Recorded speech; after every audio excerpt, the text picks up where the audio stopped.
성인이 된 후에도 힘들고 어려운 일들을 만날 때, 문제를 직면하고 있을 때 의지할 대상이 있으면 정말 큰 힘이 되죠.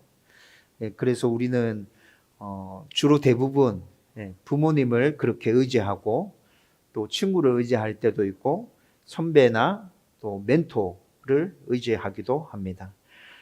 저도 같이 목회하고 있는 저보다 나이 3살이 많은 좋은 형들이 있는데, 그 형들이 참 의지가 많이 됩니다. 힘들고 어려운 일들 있을 때마다 함께 모여서 서로 위로하고 격려하고, 속에 있는 이야기들 다 나누고 얘기하고, 그렇게 하면서 지금 3명 모두 다 하나님 주인이신 건강한 교회 세워가는데 힘을 쏟으며 나아가고 있습니다. 이번 주 월요일 아래도 부부가 만나서 함께 교제를 나누었었죠.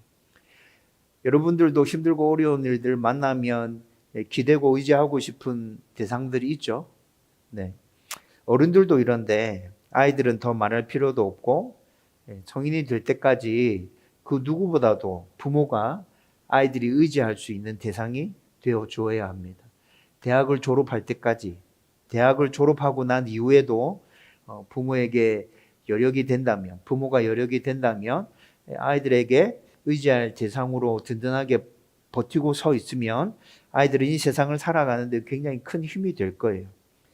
성도도 마찬가지죠. 성도도 성경에 나오는 믿음의 위인들, 그리고 신앙을 물려준 부모님, 목사님, 그리고 함께 신앙생활하고 있는 성도들 중에 힘들고 어려운 일들을 만났을 때 의지하고 싶고 기대고 싶은 대상들이 분명히 존재합니다. 하지만 모든 성도의 근원적인 의지의 대상은 누구시죠? 하나님이십니다. 우리는 절대로 이 사실을 잊어버리면 안 됩니다. 우리가 살아가는 이 세상에서 의지할 사람이 필요하긴 하지만 우리의 근원적인 의지의 대상은 하나님이다. 저와 여러분들이 이 사실을 분명하고 확실하게 기억하고 신앙생활을 할 수 있었으면 좋겠어요. 오늘 말씀은 하나님이 엘리사를 통해서 행하신 놀라운 기적을 보여주고 있습니다. 수넴 여인의 죽은 아들이 다시 살아나는 사건이죠. 이 이야기를 통해서 우리는 하나님이 우리의 삶과 죽음, 화와 복, 그리고 모든 상황을 주관하시는, 다스리고 통치하시는 분임을 다시 확인하게 됩니다. 그래서 하나님은 우리가 온전히 의지할 수 있는 유일한 분임을 다시 발견하게 되고, 그리고 하나님을 온전히 의지할 때 그분의 은혜와 복을 풍성히 누리게 된다는 사실도 오늘 본문의 내용을 통해서 우리가 확인할 수 있죠.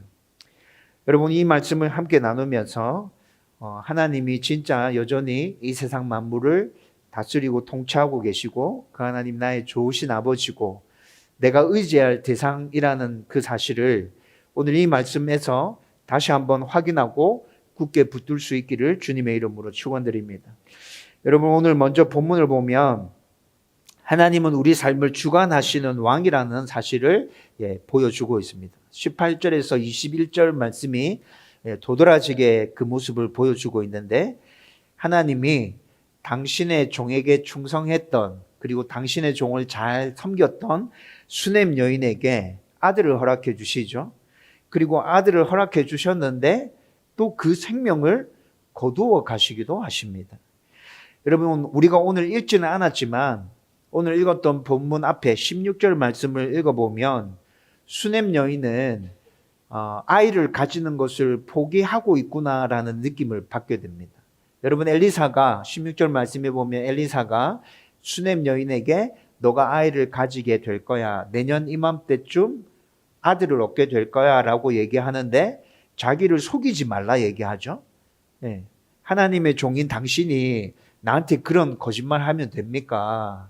나를 속이지 마세요. 16절에 이렇게 얘기하고 있거든요.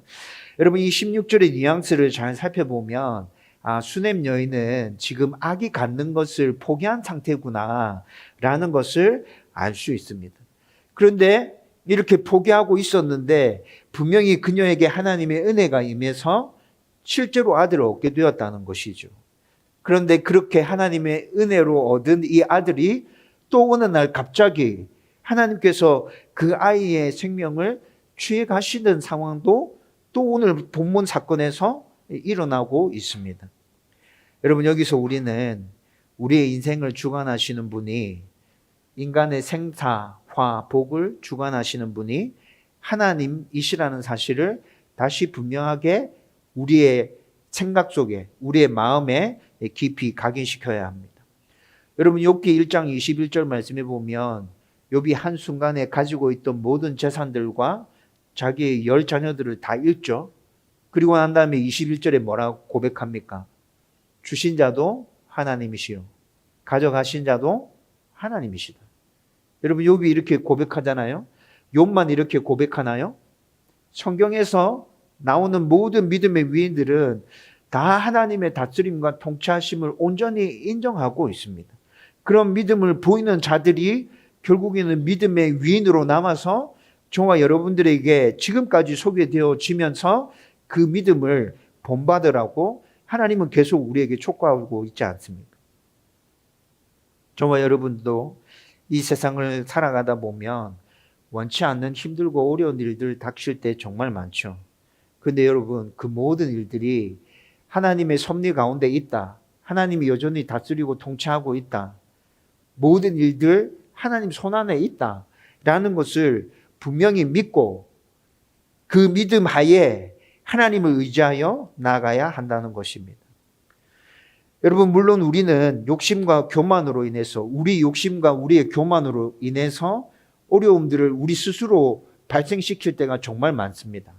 하나님께서 허락하신 일이 아니에요. 그런데 우리가 하나님께 물어보지도 않고 또 성경을 기준으로 올바르게 판단하지도 않은 상황에서 욕심과 교만에 따라서 문제를 일으키죠. 그래서 우리 삶 속에서 일어나는 문제들이 정말 많다고요. 그런데 이렇게 생기는 문제들 역시 하나님의 섭리 안에 있습니다. 그래서 하나님은 그 모든 문제들을 하나님의 주권으로, 기적과 이적의 방법이 아니라 그냥 일반적인 순리와 하나님이 만들어 놓으신 그 질서의 체계 아래서 모든 것들을 하나님의 뜻 가운데로 하나하나 바로잡아 가시면서 풀어 가십니다. 여러분, 그렇게 하나님 세우신 질서와 체계 안에서 이 모든 것들을 바로잡아 가시다 보니까 시간이 엄청 많이 걸립니다. 하나님의 기적의 방법으로 우리 가운데 개입하시는 게 아니죠. 일반적으로는 하나님의 질서와 체계, 하나님 만들어 놓으신 그 안에서 모든 것들이 움직이게 하나님 그렇게 섭리하고 계신다고요. 아무튼 하나님께서는 우리가 느끼지 못한다 할지라도 모든 상황들을 하나님의 뜻 안에서, 당신의 섭리 안에서 이렇게 움직여가고 있다는 것입니다. 여러분, 오늘 본문에서 등장하고 있는 수넴 여인의 아들이 갑자기 죽게 되는 이 상황이 왜 이렇게 됐는지 우리는 알 수 없습니다. 오늘 본문에서 그것을 정확하게 알려주지 않습니다. 그런데 어쨌든 수넴 여인의 아들이 죽었죠. 이 또한 하나님의 섭리 안에 있는 것이라는 거죠.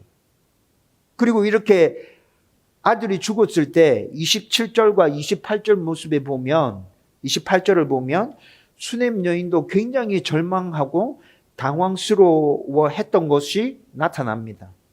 27절에서 28절 그리고 30절. 여러분, 27절, 28절에 어떤 모습이 나타나죠? 오늘 우리가 읽었던 18절부터 수넴 여인의 모습을 쭉 살펴보면 굉장히 침착하고 담대한 것 같거든요. 그런데 27절과 28절에 가서 수넴 여인이 엘리사를 만났을 때 어떤 모습이 나타나죠? 엘리사의 다리를 붙들고 늘어집니다. 통곡합니다. 내가 아들을 달라 했던 것도 아닌데 당신이 나한테 아들을 준다, 하나님의 은혜가 임한다 말씀하고 난 다음에 아들이 나에게 생겼는데 이렇게 할 거면 왜 아들을 나에게 주신 거죠? 하소연하듯이 엘리사의 다리를 붙잡고 늘어지잖아요. 30절에 보십시오. 엘리사가 게하시를 먼저 보냈죠. 그런데 30절에 수넴 여인이 어떤 반응을 보이죠? 당신이 가지 않으면 나는 이 자리에서 꼼짝하지도 않겠습니다. 여러분, 수넴 여인의 간절함이 보이지 않습니까? 여러분, 이런 모든 말씀들을 종합해서 생각해 보면 여러분, 앞부분에 나타난 수넴 여인은 굉장히 침착하고 굉장히 담대하게 이 사건에 반응하고 있는 것 같이 보이지만 그녀의 마음 안에는 절절한 고통과 아픔과 어미로서의 눈물이 절절하게 흐르고 있는 거예요. 여러분, 그렇지만 이런 상황임에도 불구하고 이런 절망감이 그녀를 집어삼킬 듯이 그녀를 짓누르고 있음에도 불구하고 그녀는 믿음을 붙들고 이 모든 문제를 해결할 수 있는 하나님께 나아가고 있습니다. 여러분, 오늘 우리가 읽었던 이 본문 말씀에서 수넴 여인이 다른 방법에 대해서 생각하는 모습이 드러났나요? 다른 사람을 의지하려고 하는 시도가 있었나요? 여러분, 그런 모습은 단 하나도 보이지 않았어요. 다른 방법과 다른 사람에 대한 여러 가지 시도들 하나도 보이지 않고 이런 절망감 가운데서 침착하고 담대하게 그녀는 누구를 향해서 나아가고 있죠? 하나님을 향해서 나아가고 있습니다. 여러분, 그녀가 이렇게 할 수 있는 이유는 뭐예요? 여러분, 갑자기 아들이 죽었어요. 여러분들 같으면 어떤 심정일까요? 하늘이 무너지는 것 같지 않을까요? 정신이 온전하겠어요? 여러분, 그럼에도 불구하고 그녀가 이렇게 단호하게 침착하게 움직일 수 있는 이유는 하나님만이 이 세상 만물을 다스리고 통치하고 계신다는 그 굳건한 믿음이 그녀 안에 분명히 있다는 것을 확실하게 보여주고 있는 것이죠. 여러분, 수넴 여인에게는 분명히 이 믿음이 있었습니다. 지금 엄청나게 큰 일을 당해서 모든 것들이 다 무너져 내리는 듯한 느낌을 받고 있지만 절망이 엄청 심해서 다시 일어서서 뭔가를 시도할 수조차 없는 그런 상황이지만, 그렇지만 그녀 안에는 어떤 믿음이 있어요? 하나님이 이 모든 일들을 주관하고 계신다. 이 문제를 해결하기 위해서는 내가 지금 일어날 힘도 없지만 다시 하나님께 나아가야 한다. 여러분, 수넴 여인에게는 이 믿음이 있었다는 것이죠. 저와 여러분들이 어렵고 힘든 일을 마주할 때 여러분, 우리는 어떻게 반응하고 있습니까? 수넴 여인처럼 반응하고 있나요? 우리도 힘들고 어려운 일들을 만날 때 진짜 엄청난 일이면 절망하죠. 주저앉아서 꼼짝도 못하고 다리에 힘도 들어가지 않죠. 일어서야 된다는 걸 알지만 다리에 힘도 들어가지 않아서 그냥 그 자리에 머물고 있는 그런 상황을 가끔씩 경험하기도 합니다. 그런데 여러분, 그때 우리 안에 진짜 어떤 믿음이 역사하고 있습니까? 어떤 믿음을 붙들고 그 자리에서 다시 일어서죠? 저와 여러분들 안에도 수넴 여인과 같은 하나님을 향한 이 굳건한 신뢰와 그리고 나의 의지의 대상은 오직 하나님 한 분뿐이라는 이 믿음이 우리 안에 넘쳐날 수 있기를 주님의 이름으로 축원드립니다. 여러분, 이렇게 하나님께서 이 세상 모든 일들을 다 주관하고 다스리신다라는 것이 오늘 우리가 읽었던 본문 초반부에 나타나고 난 다음에, 그 다음에 수넴 여인이 그 이후의 모습들을 쭉 확인해 보면 이 믿음을 가지고 구체적으로 움직여가는 모습들이 나타납니다. 여러분, 22절에서 30절 말씀이 그 모습을 잘 보여주고 있는데, 여러분, 이 말씀 속에서 수넴 여인의 믿음이 도대체 구체적으로 어떻게 나타나고 있는지 한번 생각해 보려고 합니다. 우선 수넴 여인의 믿음을 살펴보기 전에 22절에서 30절 말씀을 쭉 읽어보면 아이의 아버지의 모습이 먼저 보여지거든요. 여러분, 이 아이의 아버지의 모습이 잘 이해되어지지 않아요. 여러분, 아이의 아버지가 밭에서 일하고 있죠. 그리고 아들이 자기 일하는 곳에 왔어요. 그런데 갑자기 아이가 머리가 아프다 합니다. 머리가 아프다 하는데, 여러분, 이렇게 아이가 아프다 할 때 아버지가 보인 태도는 어떤 태도죠? 굉장히 소극적이에요. 아이가 아프다고 얘기하는데 그냥 19절에 보면 그를 어머니에게로 데려가라 이렇게 얘기합니다. 아이가 아프면, 자기가 아버지면 어떻게 하는 게 정상적입니까? 어디가 아픈지 아이에게 좀 물어보고, 아이가 많이 아픈 것 같으면 하는 일을 그만두고 의원을 찾아가든지 아니면 집에 데려가든지 뭐 이렇게 조치를 취해야 되죠. 그런데 아이 아버지가 그렇게 하지 않아요. 그냥 자기 일하는 거 계속하면서 어머니에게 데려가라 이렇게만 얘기합니다. 직접적인 행동 전혀 하지 않습니다. 아이가 죽었음에도 불구하고 눈치채지도 못합니다. 여러분, 수넴 여인이 아이가 죽었어요. 그리고 난 다음에 남편에게 찾아가서 엘리사를 만나러 가겠다 얘기하죠. 그런데 그렇게 엘리사를 만나러 가겠다고 얘기하는 자기 아내의 모습에서 뭔가 다른 점을 발견하지 못했을까요? 아이가 죽었는데. 그리고 또 여기서 이상한 거 또 하나 발견할 수 있어요. 수넴 여인은 자기 남편에게 아이가 죽었음을 말하지 않았어요. 말하지 않았어요. 여러분, 왜 말하지 않았을까요? 이것도 진짜 이상하죠. 아니, 아이가 죽었는데 아이 아버지에게 왜 아이가 죽었다고 얘기하지 않죠? 어머니의 그 모습 속에서 왜 아이가 죽었음을 눈치채지 못하죠? 여러분, 이렇게 오늘 본문에서는 아이 아버지에게도, 그리고 지금 제가 말씀드리고 있는 이 상황에서 수넴 여인에게도 이상한 점이 한두 가지 발견되는 것이 아닙니다.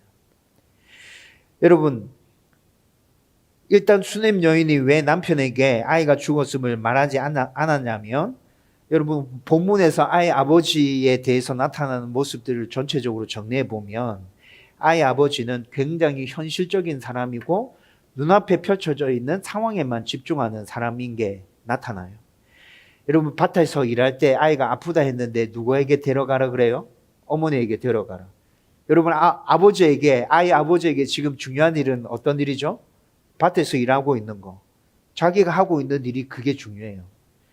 여러분, 이것뿐만이 아니라 또 23절 말씀에 가보면 수넴 여인이 엘리사를 찾아가겠다 얘기하는데 엘리사한테 왜 가려느냐 묻죠?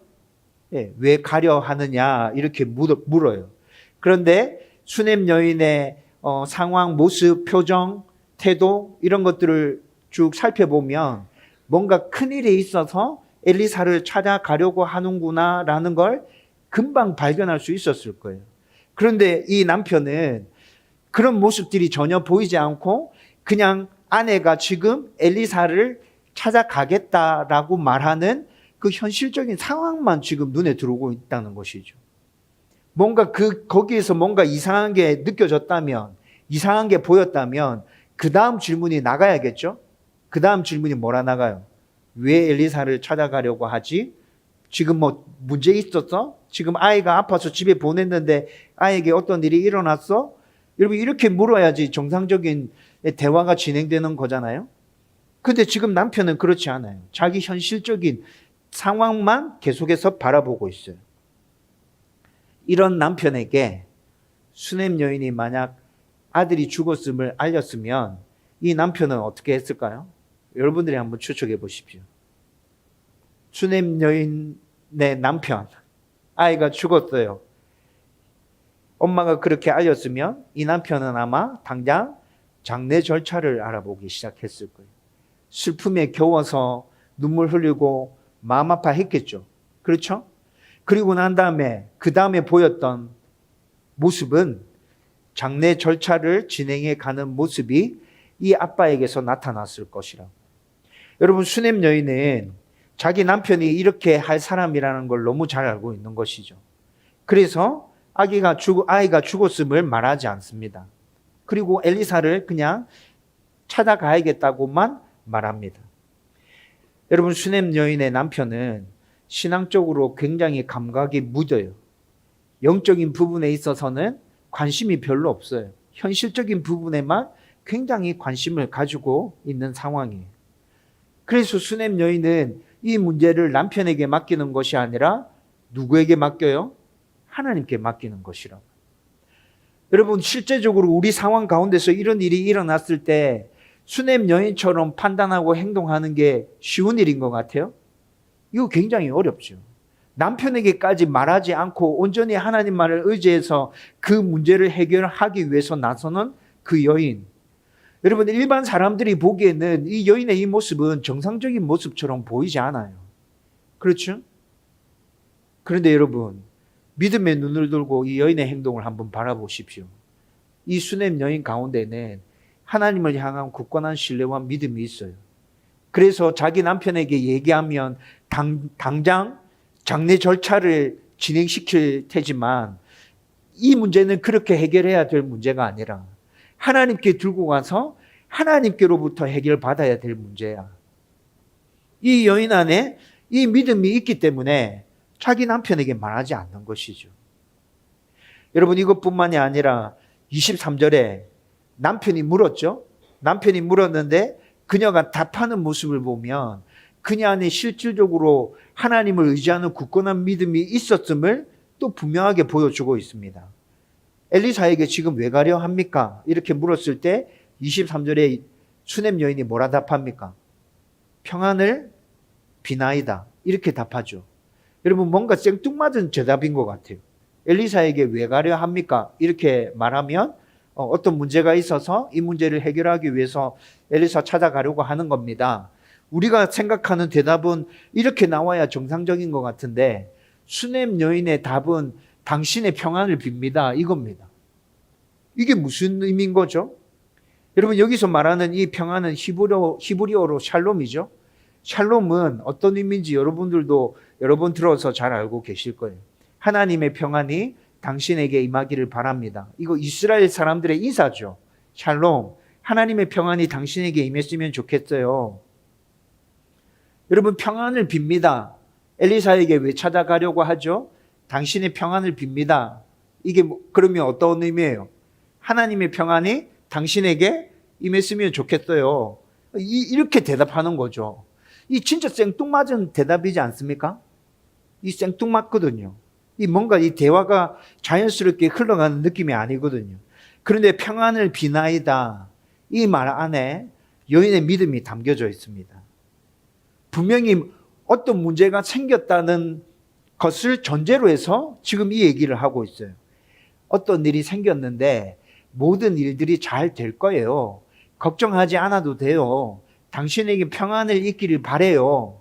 여러분 이런 의미로 23절에 지금 평안을 비나이다 이렇게 얘기하고 있는 거예요.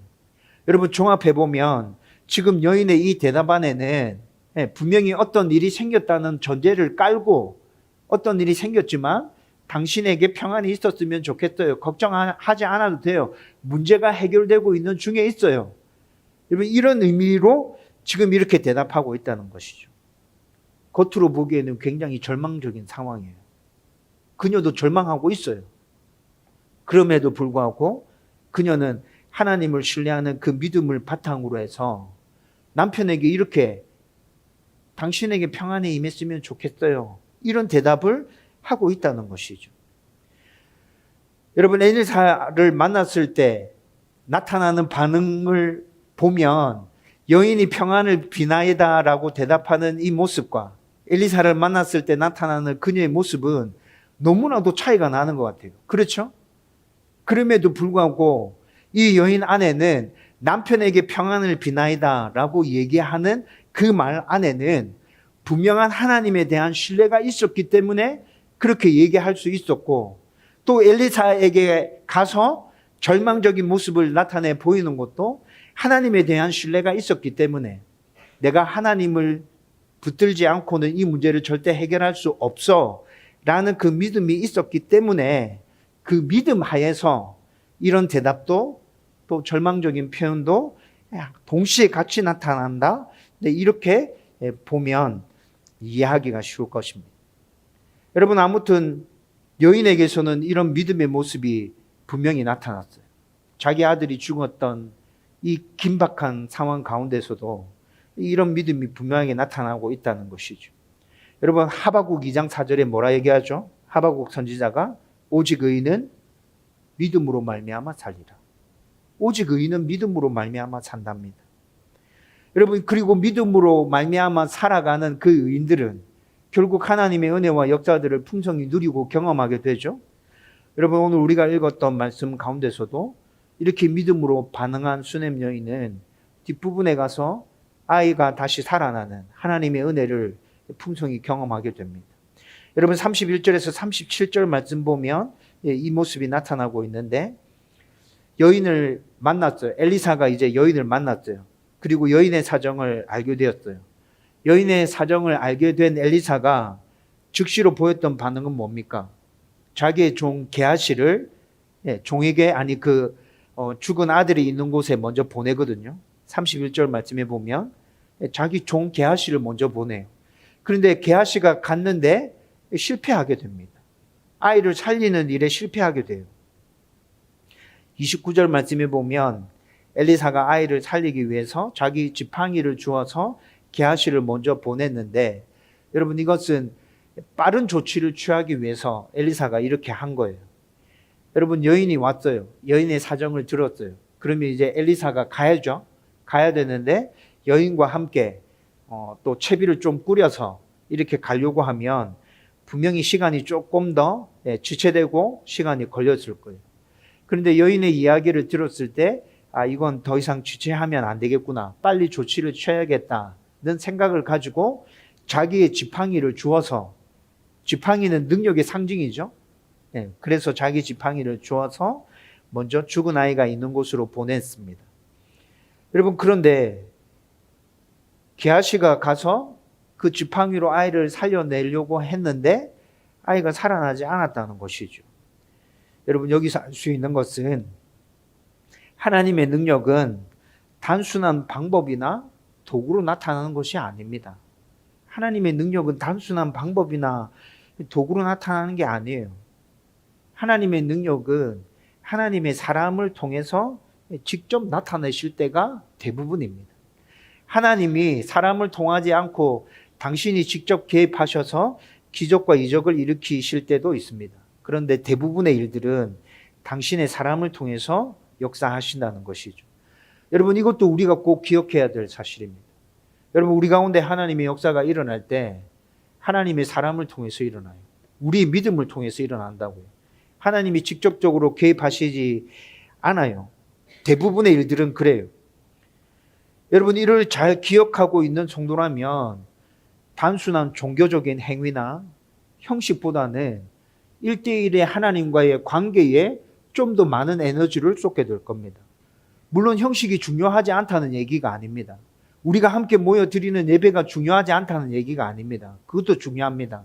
그러나 그것보다는 나와 하나님과의 1대1의 관계에서 내가 하나님과 어떻게 교제하고 있고, 내가 그분과 어떻게 동행하고 있고, 내가 그분에게 어떻게 기도로 대화하고 있고, 그분의 말씀에 내가 어떻게 순종해내기 위해서 반응하고 있는지, 여기에 좀 더 포커스가 모아진다는 것입니다. 여러분 쉽게 예를 들어 드리면 이슬람권에서 사역하는 선교사님들 한번 머릿속에 떠올려 보십시오. 이슬람권에서 사역하는 선교사님들은 함께 예배 드릴 수 있는 교회가 없어요. 함께 신앙생활을 할 수 있는 성도들이 없어요. 그냥 오롯이 혼자 말씀을 읽고 묵상하고 기도하고 그러면서 자기 신앙을 지켜가야 된다고요. 여러분 이렇게 형식적인 예배나 종교적인 행위들이 전혀 유지되지 않는 그런 상황에 처해 있지만 여러분 지금도 여전히 이슬람권에서 사역하고 있는 선교사님들이 있습니다. 혼자 하나님과의 관계를 유지해 가면서. 여러분 그래서 하나님은 그 사람들을 통해서 복음이 전해지게 하시죠. 이슬람권에도 지금 복음이 전해지고 있거든요. 여러분 이후에 이어지는 말씀들을 또 찬찬히 살펴보면 엘리사가 이제 죽은 아들에게 찾아가서 간절하게 기도로 하나님께 간구하여서 그 아들을 살려냅니다. 34절에서 35절 말씀에 그 모습이 나타나는데, 그런데 또 재밌는 것이 엘리사가 직접 기도해도 아이가 한 번에 살아나지 않았어요. 왜 그럴까요? 여기에 또 몇 가지 이유가 있어요. 하나님의 역사하심은 자동적이지 않습니다. 여러분 엘리사는 능력을 많이 행했던 선지자죠. 능력을 많이 행했던 선지자였습니다. 하나님의 능력이 그의 가운데 임하고 있다는 걸 모든 사람들이, 그때 그 당시 모든 사람들이 다 알고 있었습니다. 그런데 그런 엘리사라 할지라도 기계적으로 하나님의 능력이 그냥 그의 가운데서 바로 역사하고 나타나는 것이 아니라는 말이죠. 단순한 주문이나 도구로 기적이 발생하는 것이 아니라 하나님의 주권적인 계획에 따라서 그를 통해서 하나님의 역사가 나타난다는 것입니다. 다시 말하면 하나님은 어떤 특정한 방법에 매이시는 분이 아니라는 거죠. 당신의 사람을 통해서 하나님의 역사를 나타내시기는 하지만 당신의 사람을 통해서 하나님의 역사를 나타내실 때도 하나님은 특정한 방법과 특정한 때, 특정한 장소에 매이지 않고 당신의 주권적으로 역사하신다는 것입니다. 그리고 이것뿐만이 아니라 두 번째는 간절한 기도와 인내가 필요함을 보여주고 있습니다. 엘리사가 가서 한번 기도했어요. 그런데 아이가 바로 살아나지 않았어요. 능력의 종인데도 그랬단 말이에요. 우리도 급한 일을 만나서 하나님께 매달리고 간구하고 기도하지만 바로 하나님의 역사가 나타나지 않을 때 많아요. 여러분, 그때 어떻게 해야 되죠? 인내해야 돼요. 계속해서 하나님께 간구하고 우리의 믿음이 흔들림 없이 하나님을 의지하고 나가야 한다는 것이죠. 세 번째는 생명의 주권은 온전히 하나님께 있다는 것을 다시 한 번 더 분명하게 보여줍니다. 여러분, 아이를 살리는 과정이 점진적으로 일어납니다. 34절에 보면 처음에는 기도했을 때 아이의 몸이 좀 따뜻해졌습니다. 35절에 보면 재채기하고 기도한 후에 재채기하고 그렇게 아이가 완전히 살아나죠. 이런 과정은 생명의 주권이 하나님께 있고 그리고 하나님께서 회복시키는 것도 점진적으로 점차적으로 회복해 간다는 것을 보여주고 있습니다. 단번에 회복되지 않을 수 있습니다. 단번에 회복되지 않을 때가 더 많습니다. 그럴 때 우리는 모든 것이 하나님 손에 있다는 것을 굳게 확신하고 이 수넴 여인처럼 흔들리지 않고 계속해서 하나님만을 의지하고 나가야 한다는 것이죠. 여러분들이 힘들고 어려운 일들을 만났을 때 하나님께 매달리고 간구함에도 불구하고 해결될 기미가 전혀 보이지 않습니까? 그래도 포기하지 마십시오. 하나님은 때로 우리의 믿음을 연단하고 우리를 굳게 세우기 위해서 점진적으로 역사하시고 또 기다리라 말씀하실 때도 많다는 것을 꼭 기억하십시오. 결국 모든 생명과 역사의 주권은 하나님께 있음을 우리는 굳게 확신하면서 우리가 취해야 될 모습들, 행동들, 걸어가야 될 그 길들 계속해서 꾸준히 걸어가야 한다는 것입니다. 여러분, 이렇게 수넴 여인은 이런 믿음을 가지고 반응했다고요. 그렇게 했을 때 아이가 살아나는 놀라운 역사를 경험하게 되잖아요. 여러분, 우리도 이런 믿음으로 수넴 여인처럼 하나님을 온전히 의지하고 어떤 어려움을 만나든지 그대로 반응하게 된다면 우리도 하나님 주시는 은혜와 복을 누리면서 그렇게 살아갈 수 있을 거예요. 예레미야가 3장 25절에 이렇게 얘기합니다.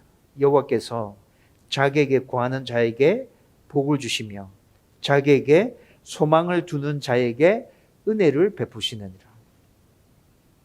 여러분, 이제 말씀을 정리하려고 합니다. 여러분, 오늘 본문을 통해서 우리는 다시 한 번 더 이 세상 만물의 모든 일들 하나님이 다스리고 통치하고 있다는 것들을 다시 확인하게 되죠. 그리고 오늘 말씀으로 우리가 꼭 기억했으면 좋겠다 생각되는 것은 세 가지입니다. 여러분들 이렇게 잘 알고 있을 거예요. 우리의 모든 일들을 주관하시는 분은 하나님이시다. 나에게 일어나는 모든 일들을 주관하시는 분은 하나님이시다. 내가 온전히 의지해야 될 유일한 대상은 하나님이에요. 그 하나님 붙들고 그 하나님 바라보고 그렇게 여러분들의 삶들을 살아낼 수 있었으면 좋겠습니다. 두 번째로 여러분이 기억해야 할 것은 믿음으로 하나님을 온전히 신뢰하는 것이 우리 삶에서 가장 중요한 일이라는 거예요. 다른 사람들을 의지할 수도 있어요. 의지할 사람 있으면 좋죠? 그런데 그 사람들보다 하나님 의지하는 게 제일 중요하다.